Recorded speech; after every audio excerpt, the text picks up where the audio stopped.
우리가 이제 마가복음을 계속해서 보고 있어요. 금요일 날에는 사도행전을 보고 있고요. 주일 날에 이제 마가복음을 쭉 보려고 하니까 성경책에 보면 줄이 두 개가 있거든요. 하나는 사도행전에 꽂아 놓으시고요. 하나는 마가복음에다 꽂아 놓으셔서 집에서도 미리 마가복음과 사도행전을 미리 좀 읽어오시면 말씀을 들을 때 더 큰 힘이 될 줄 믿습니다. 늘 말씀을 가까이 하고 기도하고 예배하는 것에 늘 최선을 다하는 성도님들 되시기를 바랍니다. 지난주에 이제 마가복음의 배경을 잠깐 설명해 드렸습니다. 마가복음은 로마에 있는 그리스도인들, 참 힘들게 살고 있는 그 그리스도인들을 향해서 이 복음서가 쓰여졌고, 그래서 이 복음서를 처음 쳤을 때 이 복음서를 받아들인 자들이 힘을 얻게 하기 위해서 복음서 시작부터 어떤 내용이 있다고 했죠? 이 말씀은 하나님의 아들 예수 그리스도의 복음의 시작이다라는 말씀을 통해 힘들고 어려운 순간 속에 있는 그리스도인들에게 오직 예수 그리스도만이 답이고 그분이 복음이다라는 것을 그들에게 말해주면서 이야기 전개가 마태복음이나 누가복음보다 굉장히 빠르게 전개되기 시작합니다. 오늘 본문은 벌써 이제 예수님 세례를 받는 장면으로 진행이 시작되죠. 예수님이 세례 받으시는 장면, 그 장면을 보려는 거예요. 지난주에도 말씀드렸지만 세례요한은 당시에도 평범한 인물은 아니었어요.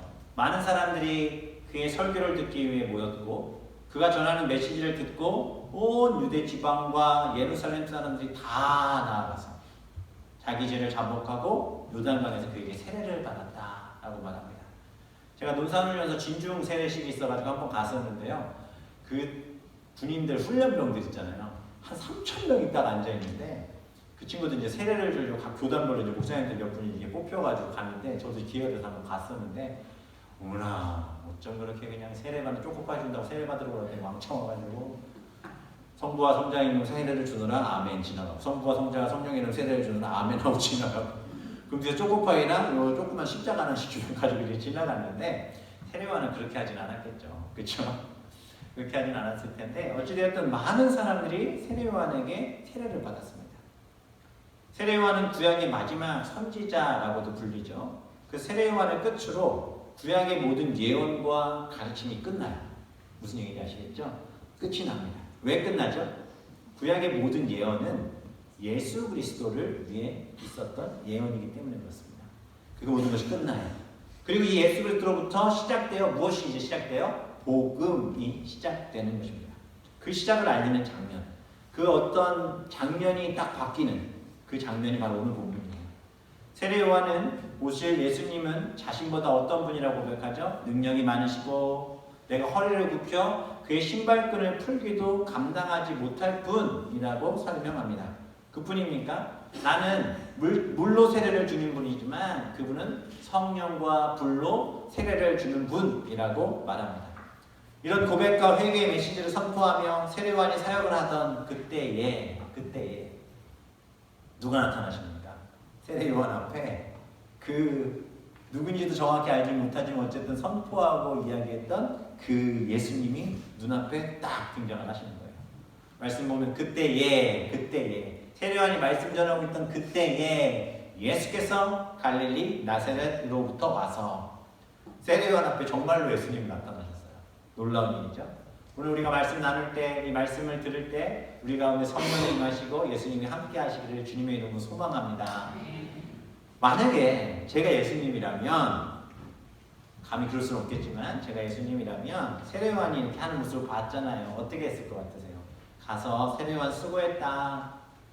이제부터는 내가 직접 할게. 이제 가서 쉬어. 하면서 사람들에게 이렇게 얘기했을 것 같아요. 내가 예수다. 내가 너희를 구원하러 온 구약의 율법과 선지서를 통해 예언한 그 하나님의 아들이다. 한마디만 딱 해버리면 사람들이 오 하면서 막 엎드렸을 것 같았어요. 놀라운 일이 벌어지죠. 세례요한 앞에 예수님이 등장한 것도 대단한 일인데 예수님이요 세례요한 앞에 머리를 숙이세요. 세례를 받겠다고 하시는 거예요. 세례요한이 당황하죠. 아니 왜 죄 없으신 하나님의 아들 메시아 예수 그리스도가 죄인들만 받는 이 세례를 받겠다는 거지? 많은 사람들이 광경을 보고 있죠. 세례요한이 이제 어떻게 하면 될까요? 여기 또 잠깐 제가 세례요한이 또 돼봤잖아요. 제가 만약에 세례요한이었으면 오케이 기회다. 뜰 기회야. 내가 예수에게 세례를 한번 빡 멋지게 주고 난 더 높은 자리에 앉을 수도 있어. 라는 생각을 하지 못하겠습니까? 할 수 있죠. 그러나 마태복음에 보면 세례요한이 이렇게 얘기합니다. 요한이 말려 이르되 내가 당신에게서 세례를 받아야 할 터인데 왜 당신이 내게로 와서 세례를 해달라고 하십니까? 얼마나 겸손합니까? 그러나 세례요한은 겸손이라고 하기보다 자신의 위치를 알았던 거죠. 우리가 신앙생활하면서 내 위치하는 게 정말 중요한 것 같아요. 특별히 이 목사님들 자기 위치를 잘 하셔야 돼요. 주의 종이 되겠습니다. 눈물로 기도하면서 종은 안 되려고 그러는 경우들이 많아요. 저를 위해서도 기도 많이 해주시기 바랍니다. 종이 되길 원합니다. 예수님하고 이제 대화가 잠깐 오고 가요. 그리고 얘기합니다. 예수님께서 이제 허락하라. 세례요한에게 이야기합니다. 자기는 감당할 수 없는 일이라 고백하지만 예수님이 말씀하십니다. 이제 허락하라. 우리가 이와 같이 하여 모든 의를 이루는 것이 합당하다. 이것이 하나님의 뜻이다.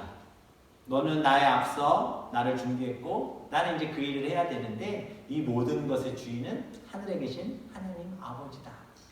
그분이 나를 이것에 보냈기 때문에 나는 그 말에 순종하여 이제 세례받기를 원한다. 하나님의 말씀에 순종하여 일을 진행하라고 합니다. 이 장면을 보면 참 많은 생각을 했어요. 과연 나는 이렇게 겸손할 수 있을까? 예수님도 그렇고 세례요한도 그렇고. 세례요한은 그 사역의 마지막이라고 할 수 있는 순간이잖아요. 예수님이 오시면 자기는 사라져야 될 사람이에요. 근데 정말 예수님이 오셨어요. 마지막 딱 그 순간인 거예요. 아직 젊어요. 해야 될 일도 많을 수 있는 나이예요. 그러나 예수님이 오셨어요. 그리고 이제 사라지려 합니다. 어찌 보면 세례요한이 예수님에게 세례를 주는 그 시간은 정말 놀라운 은혜의 시간이었을 것입니다. 그렇게 예수님은 세례요한에게 세례를 받으십니다. 9절에 보면 이렇게 나오죠. 요단강에서 요한에게 세례를 받으시고. 근데 이상하죠. 제가 아까도 말씀드렸지만 세례는 죄인들이 구원받고 이전에 나를 죽이고 새롭게 살겠다는 마음에서 받는 것인데 왜 예수님은 사역을 시작하면서 세례를 받으셨을까요? 죄인이기 때문에? 예수님 죄인입니까? 모르시는 분들은 끄덕끄덕 하실 수도 있어요. 예수님은 죄인이 아니시죠. 세례요한의 세례의 특징은 회개의 세례라는 겁니다. 4절에 보면 회개의 세례를 전파했다고 얘기하는데 그 세례를 지금 예수님이 받으시는 거예요. 참 하나님이신 예수님이 죄가 있으셔서 받으신 것이 아니라는 거죠. 그분은 우리의 죄를 대신 속량하기 위해 완전한 인간으로 오셔서 그 인간의 길을 동일하게 겪고 감당하시기 위해 세례를 받으신 것이에요. 창조주 하나님이 육신의 몸을 입고 온 이야기죠. 어찌 보면 말이 안 되는 사건이에요. 무엇부터가 하나님이신 그분이 인간의 몸으로 이 땅에 태어나셨다는 것 자체가 일단 말이 안 되는 거예요. 그가 만든 피조물과 똑같은 위치에 있으려고 어린 그 말 구유에서 그 하나님이 태어나셨다는 것 자체가 말이 안 되는 거예요. 그분이 이 땅에 오신 것이 말이 안 된다는 거예요. 어떻게 하나님이 인간의 몸을 입고 피조물의 옷을 입고 오나? 거기다 무엇입니까? 자기를 부인하고 내가 하나님이다, 내가 신이다, 내가 이 모든 것들을 다 멸할 수도 있고 살릴 수도 있는 창조주 하나님이다 라는 것들을 부인하고 인카네이션, 성육신 하셔서 자신의 권위와 능력을 낮춤으로 자신을 어디까지 낮추십니까? 죄인의 신분까지 낮추셔서 우리를 사랑하셨어요. 그분을 사랑하십니까? 죄인의 신분까지 낮추셨다니까요. 근데 우리는 왜 높아지려 들까요? 예수님은 훗날 제자들에게도 이렇게 말씀하시죠. 마가복음 10장 33절 45절에 보면 너희 중에 누구든지 크고자 하는 자는 너희를 섬기는 자 되고 너희 중에 누구든지 으뜸이 되고자 하는 자는 모든 사람의 종이 되어야 하리라. 인자가 온 것은 섬김을 받으려 함이 아니라 도리어 섬기려 하고 이 목숨을 많은 사람들의 대속물로 주려고 왔다라는 거예요. 이게 말이 안 되는 얘기라는 거예요. 신이 피조물을 위해 이렇게 하는 게 말이 안 된다는 거예요. 무슨 얘기인지 이해하시겠어요? 제가 선교를 다녀보면 수많은 신들을 섬기는 사람들이 있어요. 그 어떤 신도 자기가 만든 피조물이 죄를 짓는데 그 죄를 위해 이 땅에 그 몸으로 오신 신이 없다니까요. 도대체 왜 이 일을 하셨냐는 거예요. 그냥 오기만 하신 게 아니야. 오셔서 너네 죄 지면 다 죽어라고 말하러만 오신 게 아니고 다 쏟으셨어요. 다. 왜 이렇게까지? 하나님의 궁극적인 사랑과 그 목적이 바로 그것이기 때문이에요. 그분은 우리를 그냥 창조하신 게 아니죠. 그분의 형상을 따라 창조하셔서 한 영혼이라도 찾아서 살리시는 것이 목적이에요. 멸망과 심판이 목적이 아니라 생명이 구원받는 그 목적을 위해서 하나님은 이 바닥까지 내려오신 거예요. 그렇게 오셔서 회개의 세례를 받으신 거죠. 생명이 구원받는 일을 위해 하나님이 죄인의 모습으로 오셨습니다. 그리고 죄인인 세례 요한에게 세례를 받으셨어요. 우리 모두가 하나님 앞에 죄인입니다. 주일날 교회 예배 드리러 왔더니 또 죄인이라고 그러네. 또 뭔 얘기를 하시려고 그러시나. 근데 맞습니다. 우리 죄인입니다. 인정하셔야 합니다. 죄인입니다. 죄인이시라고요. 죄인이시라니까요. 인정하기 싫으세요? 저는 죄인입니다. 예수님이 이런 인생을 위해 세례 오셔서 세례 받으신 거예요. 예수님이 세례 받은 장소가 이제 어디죠? 요단강입니다. 요단강에서 세례 받으셨어요. 요단강 가보신 분들 혹시 계시면 아시겠지만 굉장히 흙탕물에 그렇게 넓지도 않은 그런 이제 강이에요. 근데 어쨌든 그 강에서 예수님이 세례 받으십니다. 이스라엘 백성이 홍해를 건너죠. 홍해를 건너고 그들이 광야 생활 이후에 무슨 강을 건너 가나안에 들어갑니까? 요단강을 건너 들어갑니다. 요단강 건널 때 무엇을 메고 가죠? 언약궤를 메고 들어갑니다. 이 언약궤는요, 바로 예수님의 죽음을 예표하는 그림이기도 합니다. 그 요단강에서 세례를 받으시는 거예요. 우리가 흔히 요단을 건넜다라고 얘기하면 무슨 생각하세요? 천국 갔구나 이 생각하시잖아요. 물론 찬송가에도 그런 내용이 있지만 사실 우리 그리스도인은 매일 요단강을 건넙니다. 그리스도 안에서 새로운 삶의 출발점이 바로 이 요단강인 거예요. 요단강은요, 열왕기하 2장에서 보면 엘리야가 죽지 않고 하늘로 올라간 장소이기도 하고 나아만 장군이 문둥병을 낫기 위해 7번 씻은 장소도 요단강이에요. 요단강은요, 천국 들어가기 전에 건너는 강이 아니고 우리의 인생이 새로운 역사와 새로운 삶의 자리에 초청받았다라는 그 경계가 바로 요단강입니다.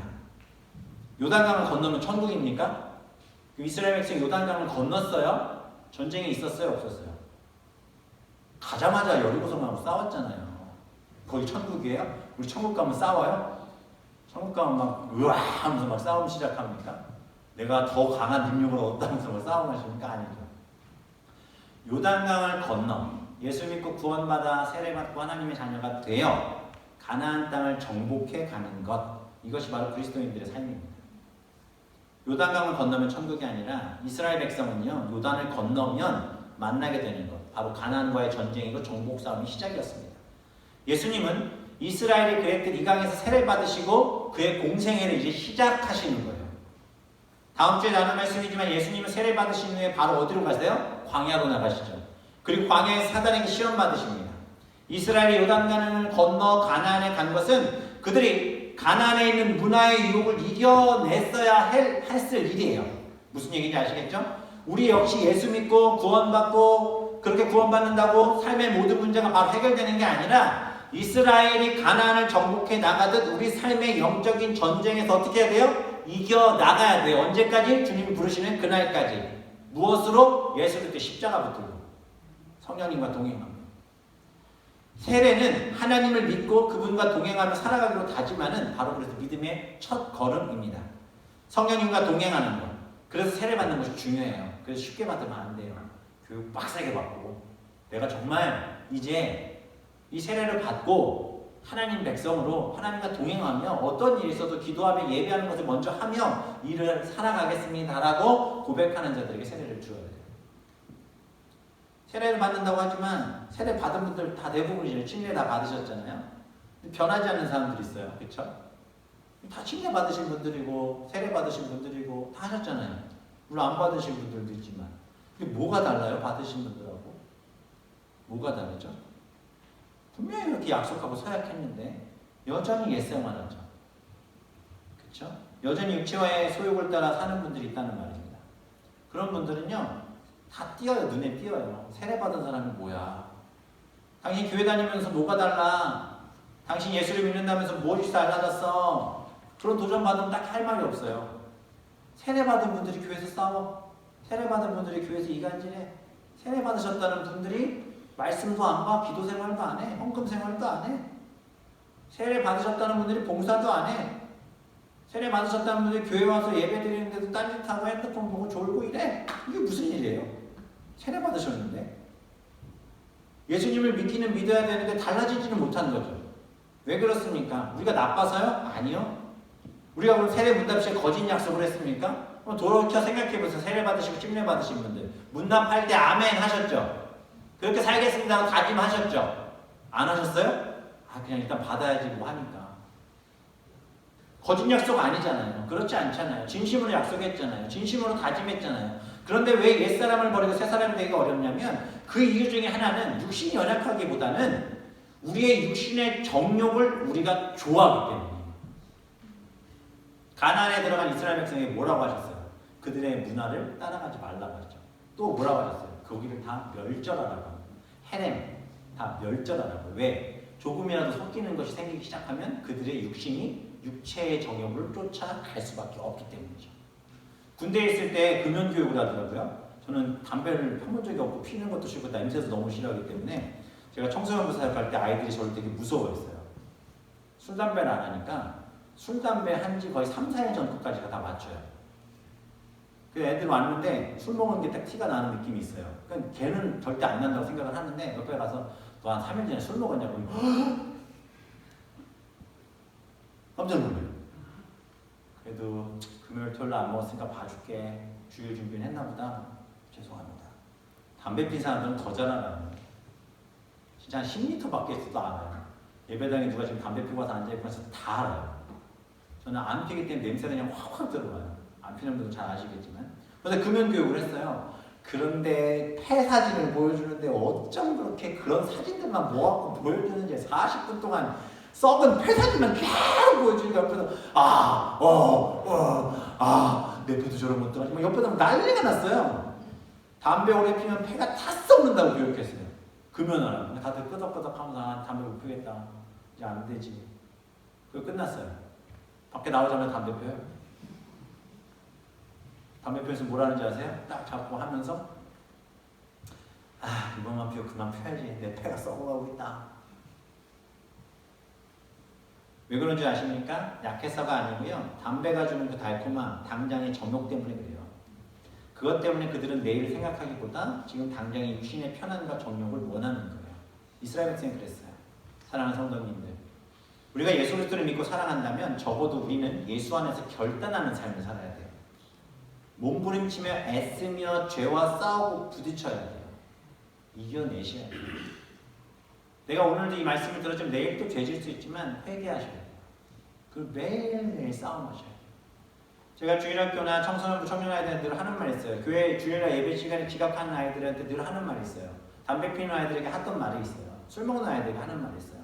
너 일주일에 담배 몇 갑이 펴? 2갑 펴요. 그러면 다음 주에 1갑 하고 하나만 들 펴라. 그냥 이렇게 얘기해요. 그 다음 주에는 2개만 들 펴라. 그 다음 주에 3개만 들 펴라. 일주일에 1개씩만 줄여보자. 지각하는 아이들한테 제가 얘기해요. 예배가 2시인데 2시 10분에 와요. 그럼 제가 그 아이한테 또 다음 주부터 1시 50분까지 오라고 절대 하지 않습니다. 너 다음 주에 2시 9분 59초까지만 와라. 제가 무슨 말씀 드리는지 아시겠습니까? 내가 결단한다고 하는 것을 지키지 못하는 약속은 하나님 하지도 마세요. 조금씩 하나님 앞에 더 가까이 갈 수 있는 방법들을 찾으셔야 돼요. 내가 지난주에 한 4명에 대해서 뒤에서 이간질을 했다면 이번 주에 3명만 하세요.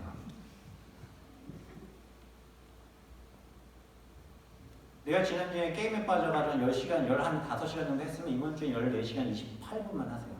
자기가 알아서 정하세요. 내가 지난주에 드라마 보느라고 한 3일을 낭비했으면 조금만 줄이세요. 그렇게 조금씩. 이게 몸부림치며 애쓰면서 죄와 싸우려고 하는 우리의 모습인 거예요.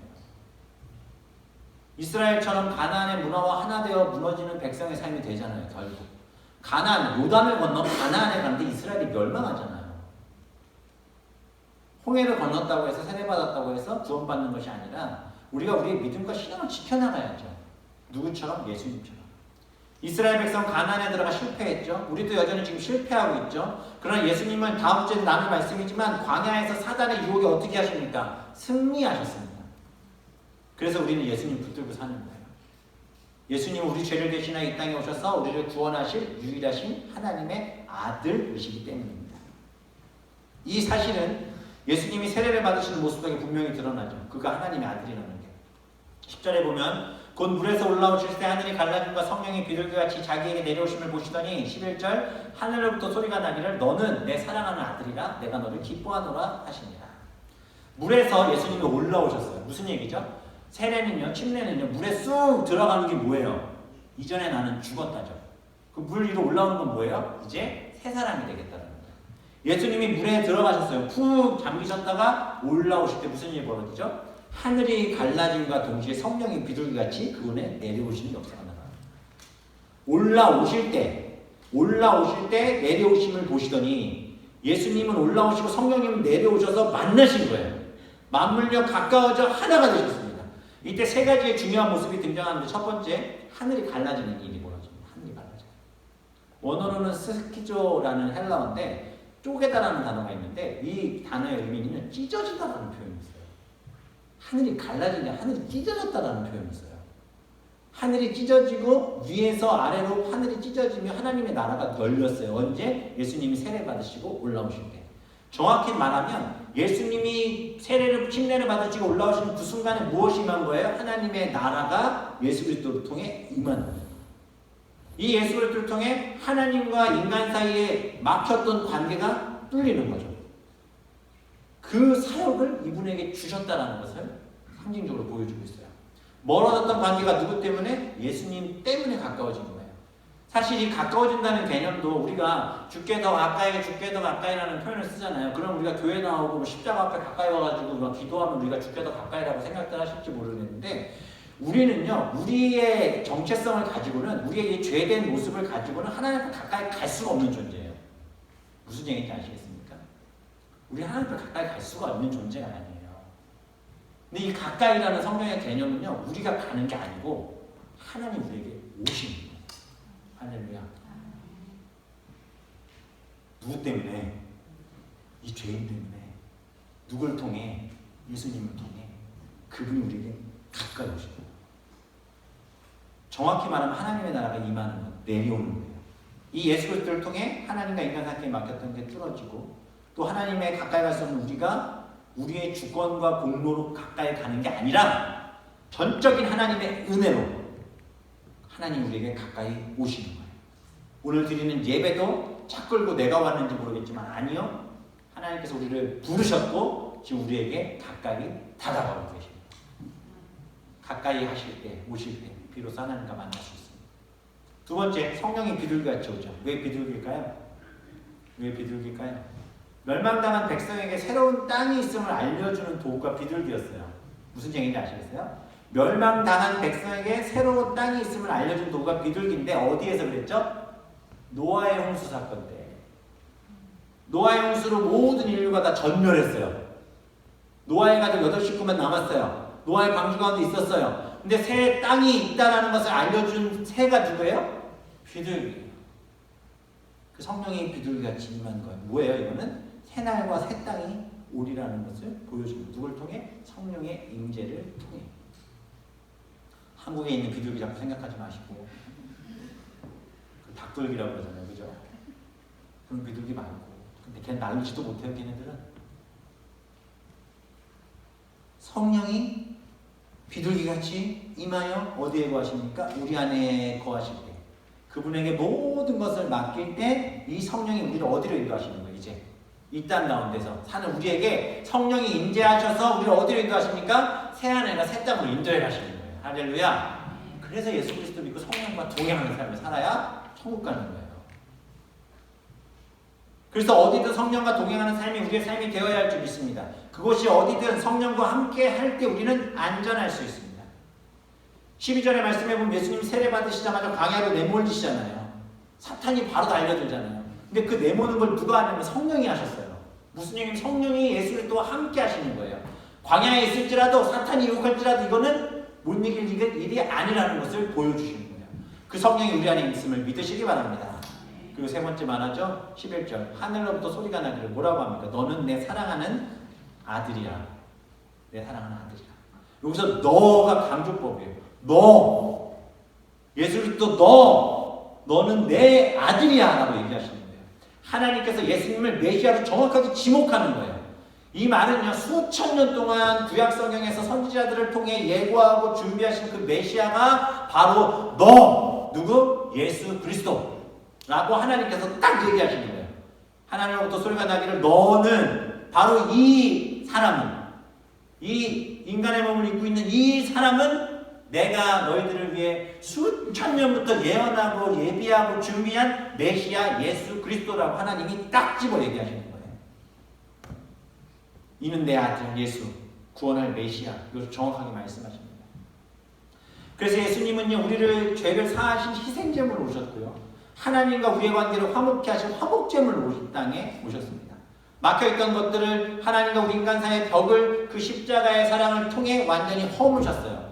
예수님이 세례 받으실 때 하늘이 열리고 찢어졌다는 표현 아까도 말씀드렸죠. 이 찢어졌다는 표현 어디서 많이 들은 것 같지 않으십니까? 실제로 세례 요한에게 세례받는 이 상황 속에 하늘이 갈라진 것 같은 일들이 예수님께서 구원 사역을 완성하신 그 순간에 일어나죠. 언제? 십자가에 달려 죽으시고 운명하실 때. 뭐라고 합니까? 예수께서 큰 소리를 지르시고 숨기십니다. 이에 성소의 휘장이 어디서부터? 위에서부터 아래로 찢겨져 둘이 됩니다. 예수를 향하셨던 백부장이 그렇게 숨기심을 보고 이르되 이 사람은 진실로 하나님의 아들이었다 하더라. 이게 휘장이요, 그냥 우리가 생각하는 수준의 이런 종이 천조가리나 서텐 조가리가 아니에요. 높이가 이것보다 높을 거예요. 그 사람이 찢을 수가 없어요. 왜냐하면 결실과 홀실을 이렇게 꼬아서 했기 때문에 굉장히 튼튼해요. 찢을 수가 없어요. 밑에서부터 찢는 것도 거의 힘들어요. 근데 어떻게 찢겨집니까? 위에서부터. 누가 찢으신 거예요? 내가 이 예수 그리스도 이 땅에 와서 죽게 하여 너희들의 모든 죄를 사하고 내가 이제 이 벽을 예수 그리스도의 이름으로 허무느라. 휘장이 위에서 아래로 찢겨집니다. 구원의 길을 열어주십니다. 하늘이 갈라짐, 예수 그리스도의 육신의 찢어짐을 보여주시고 실제로 성소의 휘장이 찢어짐으로 이때부터 어떤 은혜가 있냐면, 너무 좋은 건데 말씀드릴까요? 어마어마한 은혜가 이제 생기기 시작한 거예요. 이전까지는 죄 용서 받으려면 제사장에게 맡기든가 소를 잡던가 양을 잡던가 드리고 제사장이 덜덜 떨면서 들어가가지고 재물 드려야 오케이 해야 이제 용서 받았잖아요. 이 이후에 무슨 일이 벌어지냐면, 말씀드려요? 이때부터 우리가 예수 그리스도의 이름으로 하나님 앞에 바로 갈 수 있게 됩니다. 별로 놀라지도 않으시네. 전 다 아는 얘기인데 말씀 준비하다 여기서 그냥 울컥해가지고. 놀랍지 않으세요? 우리가 뭐 했어요? 이게 복음입니다. 이것이 우리가 이 자리에 앉아있는 이유입니다. 믿으세요. 예수님으로만 됩니다. 그분으로만 우리의 삶의 길이 보이고 살아갈 이유가 보입니다. 괴롭고 힘들고 죽겠는 일들이 산적했을 거예요. 고통스럽고 아프고 죄의 문제 해결하는데 답답하고 고단한 우리의 인생 답이 어디 있습니까? 매일 반복되는 삶. 내일 또 눈 뜨면 지난주에 한 일 똑같이 또 하셔야 되잖아요. 평안을 누리지 못해요. 그러나 예수님 믿으면, 그분을 사랑하면 우리의 인생은 완전히 달라지는 거예요. 예수님은 철저히 자신을 낮추고 이 세상에 오셨습니다. 이 죄덩어리 구원하시려고 이 땅에 오셨습니다. 이 죄덩어리 살리시려고 그의 몸을 찢어 대신 죽으셨습니다. 예수님을 믿어야 그분으로만 답이 나옵니다. 돈 많이 벌면 답 나올 거라고 생각하는 분들 많죠. 주변에 입만 넓어지면 행복하게 살 것 같다고 생각하는 분들 많죠. 내가 원하는 일 다 이루어지면 남부럽지 않게 살 것 같은 분들 많이 계시죠. 그러나 예수님 없이 모든 것은 다 무의미합니다. 우리 인생에 이런 놀라운 터닝 포인트가 있어야 된다니까요. 솔로몬이 뭐라고 하죠? 세상 부귀영화 다 누리고 전도서에서 한 얘기가 뭐예요? 저도 한번 누려나보고 그 얘기 한번 해보고 싶다는 말도 많이 하긴 했지만, 세상 거 다 누려보고 마지막에 한 말이 헛되고 헛되니 모든 것이 다 헛되대요. 미래 경험해보고 얘기해줬어요. 돈 벌어봐야, 꿈 이뤄봐야 예수 그리스도 없이, 하나님 없이 우리 안에 가입하면 절대 채우지 못한다라고 이야기하고 있는 거예요. 부끄러운 고백이지만 저는 목사로 서원하신 어머니의 기도로 어린 시절부터 목사가 되는 게 꿈이었던 사람이고, 그것만 바라보며 한 번도 딴 길 안 보고 일에만 있었습니다. 글씨를 쓸 수 있을 때부터, 넌 꿈이 뭐냐고 할 때부터 전 목사라고 썼어요. 그렇게 목사가 되고 싶어 공부하며 정신없이 이 목표를 향해 달려갔습니다. 그리고 지금 목사가 됐습니다. 목사가 되고 나면 모든 것이 다 이루어져 행복하고 잘 살 것 같았어요. 죄도 안 짓고 악한 생각도 안 하고 거룩하게 살 줄 알았어요. 죄 질까요 안 질까요? 해줘요. 저 악한 생각해요. 어느 순간 거룩하게 사는 척 껍데기만 가지고 있더라고요. 속은 다 썩어 문드러졌는데 겉모습은 목사야, 전도사야, 주의 종이야. 사람들 앞에서 그냥 그런 말 한두 마디만 하면 다 프리패스처럼 되는 일. 목사가 되면 부르심의 소명에 따라 하나님이 원하시는 자리라 여겼지만 착각이었어요. 하나님이 원하시는 것이 아니라 내가 원해서 목사가 되는 제 모습을 봤다니까요. 내가 그냥 되고 싶어서 됐던 거예요. 내가 주인 된 자리에 앉아 내 잘난 맛에 살고 있었어요. 그렇게 정신없이 살던 그때, 죄짓고 악한 마음 가운데 살던 그때 말씀을 보는데 이스라엘의 초대왕 사울의 모습을 보여주시는 거예요. 나름 사울도 하나님 예배한다고 자기 나름대로 살았잖아요. 안 그랬어요? 좋은 것 따로 빼놔서 자기가 사무엘이 안 오니까 자기가 먼저 그거 갖고 예배 드리려고 준비 다 해놓고 세팅 다 해놓고 있었어요. 근데 그게 하나님 방법이었습니까? 아니었어요. 교만한 모습. 그게 저였습니다. 악한 모습들. 그 사울이 바로 저였어요. 하나님의 말씀 우습게 여기며 하나님이 세우신 왕의 자리를 우습게 여긴 사울처럼 그렇게 제가 이 목사의 자리에 있었습니다. 전도사인데 목사인데 하나님이 제 안에 안 계셨어요. 계신 줄 알았죠. 안 계셨어요. 돌아보면 신앙생활 오래 하고 직분을 맡아 이 자리에 앉아있지만 하나님이 가슴속에 없는 분들이 얼마나 많습니까? 제가 이 생각이 드는데 순간 두려움이 엄습했어요. 지옥 갈 것 같아서. 심판이 두려워서. 그래서 기도원에 가서 기도하고 벼랑 끝에 있을 때 엎드려져 울고 또 울고 해결이 되어야죠. 내 자신을 지울 수가 없는 거예요. 하나님 어떻게 해요? 하나님 어떻게 해요? 그냥 죽을까요? 그때 때마침 자살해도 지옥 안 간다라고 하는 책을 제가 우연히 봐가지고 그냥 죽을까? 그때 예수님이 성령님이 제 안에 이런 말씀 주셨어요. 진우아, 회개 한번 제대로 해봐라. 내 이름으로 기도하고 회개해라. 그럼 돼. 사람들 하는 소리, 너를 정죄하는 사단의 소리 듣지 마. 너를 위해 십자가에서 내가 물과 피를 쏟았잖니. 회개해. 내 이름으로 정말로 회개해. 그럼 돼. 내 주의 보혈은 정하고 정하다. 내 죄를 정케 하신 주 날 오라 하신 나 약하고 죄도 주께로 나가면 힘 주시고 내 추함을 씻어 주시네. 내가 주께로 지금 가오니 십자가의 보혈로 날 씻어 주소서. 예수님 때문에 되는 거예요. 우리가 잊지 말아야 될 오늘 본문이 있어요. 저도 이 말씀을 보면서 다시 한번 하나님 앞에 엎드려졌는데 11절이에요. 하늘로부터 소리가 나기를 너는 내 사랑하는 아들이라 내가 너를 기뻐하노라 하시니라. 사랑하는 아들이 걸어갈 그 힘든 십자가의 길을 아시는 하나님께서, 아들이 십자가의 길 가면 죽어갈 걸 아시잖아요. 그분께서 예수 그리스도가 묵묵히 30년을 드러내지도 않고 인간의 모습으로 그 모든 고통과 고난을 견디며 이겨냈고 이제 그 사역을 시작하는 그 발걸음의 첫 시작에서 요단강에서 죄인인 세례요한에게 세례받으시는 그 모습을 보시며 하나님이 하신 말씀이 내 사랑하는 아들, 내 기뻐하는 자라고 하신 거예요. 제가 군대 갈 때 어머니께서 마지막에 저를 꼭 안아주시면서 뭐라고 하셨냐면 진웅아 사랑해, 건강해야 돼, 기도할게. 그리고 저 훈련소로 들여보내셨어요. 뒤를 돌아봤는데 어머니가 조용히 눈물을 훔치는 모습 봤어요.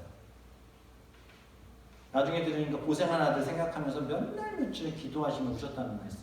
제대할 때까지. 저는 어떻게 보면 해야 할 일 하나 잠시 부모 곁을 떠난 것에도 불구하고 부모인 어머니는 그 힘든 일 하나 떠나는 아들 보면서 가슴 아프고 메아리 치는 모습들, 그냥 그 자식 새끼 멀리 떠나보내는 그것 때문에 마음 아파서 그렇게 새벽마다 기도하셨대요.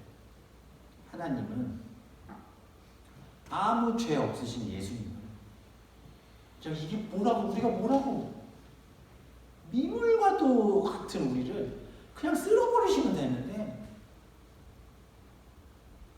그들을 위해 십자가의 길을 가게 하시려고 이 땅에 보내시고 그 사역을 시작하는 예수님을 보면서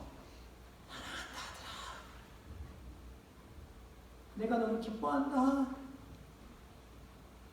저는 예수님이 십자가를 죽으실 때만 하나님의 눈물이 있으리라 생각했거든요.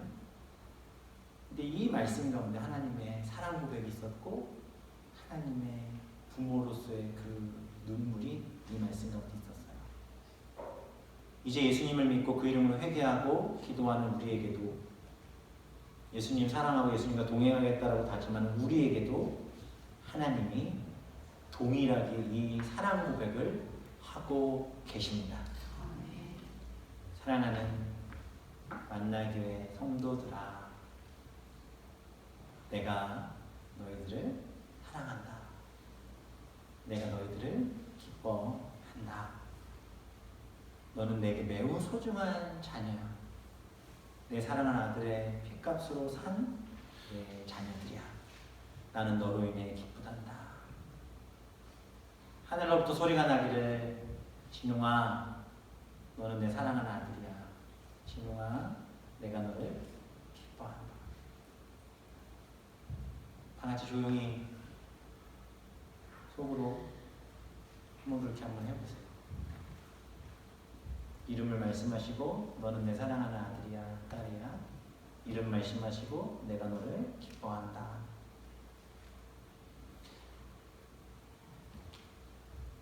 예수님은 메시아이시고 자기 백성을 대표하는 분이십니다.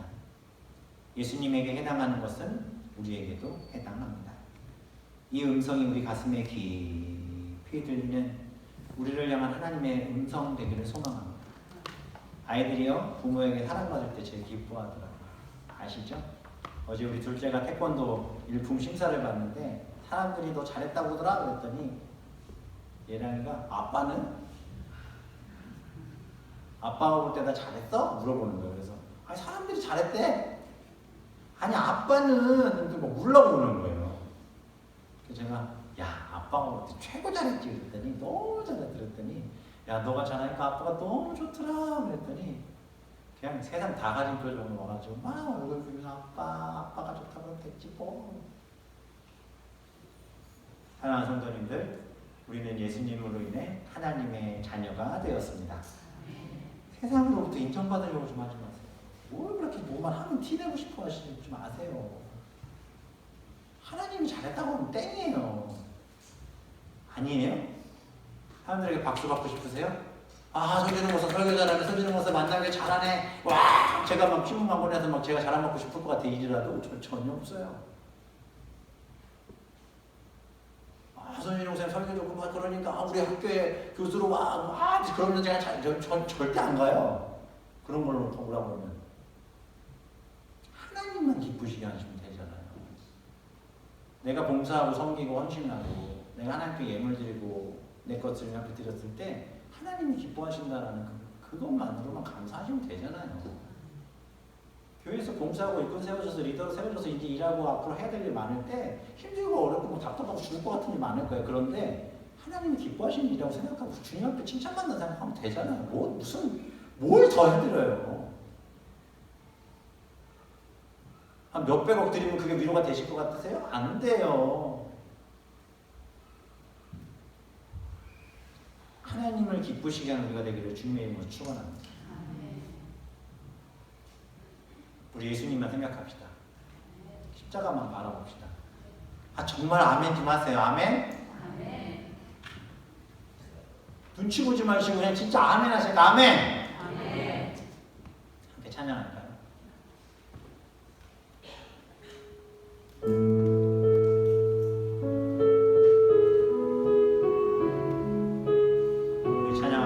할게요.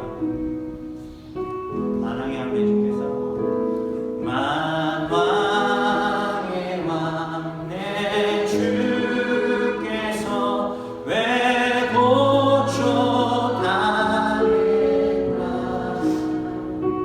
이 벌레 같은 날 위에 그 보혈을 흘렸네. 주 십자가 못 박힘은 주